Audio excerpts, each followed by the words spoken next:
cover ko. Okay. Tapos may nag-comment na para siyang agency na ginamit ni Lady Gaga. Tapos sabi niya, mag-send ako ng mga video-video gano'n.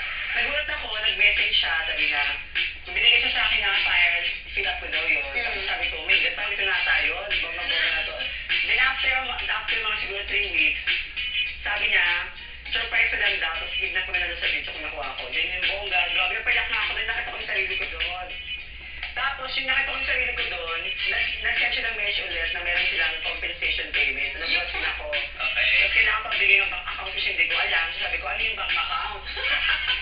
Kung ano yung susulat doon. Wait lang. Di mo alam bank account. Actually, may bank account. Ano course mo? Financial management. Hindi ko alam kung wala akong bank account. Kasi hindi ko alam kung ano sabi niya, bigyan mo yung bank account. Sabi ko, ano to? Parang hindi na sa akin. At saka, ano din, parang nung time na lang pala yun. Panutok pa lang ako ng Oo, dapat ikaw naman. Kaya sa financial man, parang alam mo naman yun. alam ko na ngayon. Anyway, may alam ko meron daw video na ipapalabas para sa amin. Sample sa mga... Kasi yung doon sa exam na ginagawa ng mga kalendari mga kabataan ngayon, may exam. Naku ba na pala yung exam? Oo, kasi madami nangyari sa kabalaghan eh.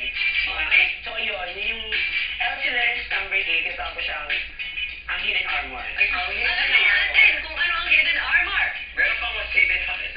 Okay. You see, play! Kaya ngayon daw ako meron limang paraan kung paano pumasa sa exam.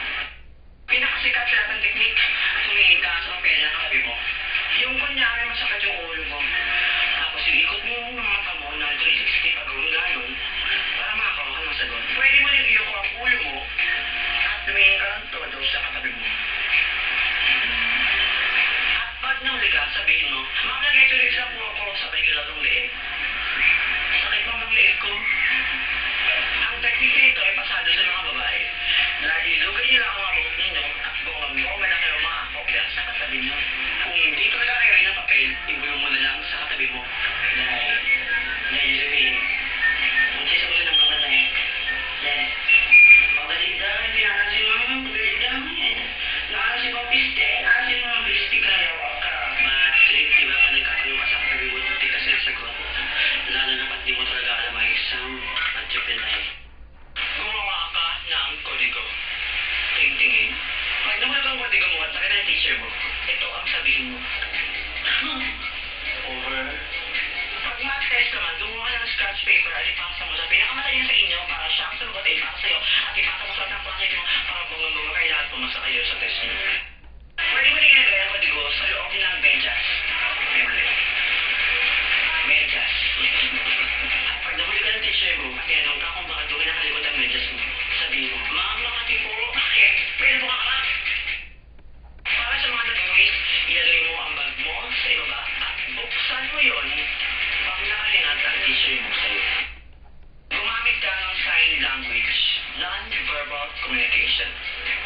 Uy, Day, wala na Day, gandong Day, Day, nakinig ka Day, tawa ka Day, gandong Day, gandong Day, to be, to see, ha? Day, ha? Kunja Day, ha? Action ka karoon.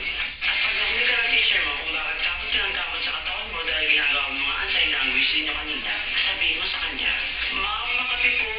Bakit? May allergy ba? Pwede mo ka lang, may allergy ba? Huwag mo Day. At ang pinakahuli, ang pinagsigurado para makapasa ka sa exam mo, mag-aral ka, take out punto, aray, tip number 1. Maganda mag-review sa madaling araw dahil fresh pa ang utak mo. Oo, masaya ako ang umopya. Pero sa kabilang banda, hindi ito maganda. Nakakagris ka na mataas ang grade mo. Pero paano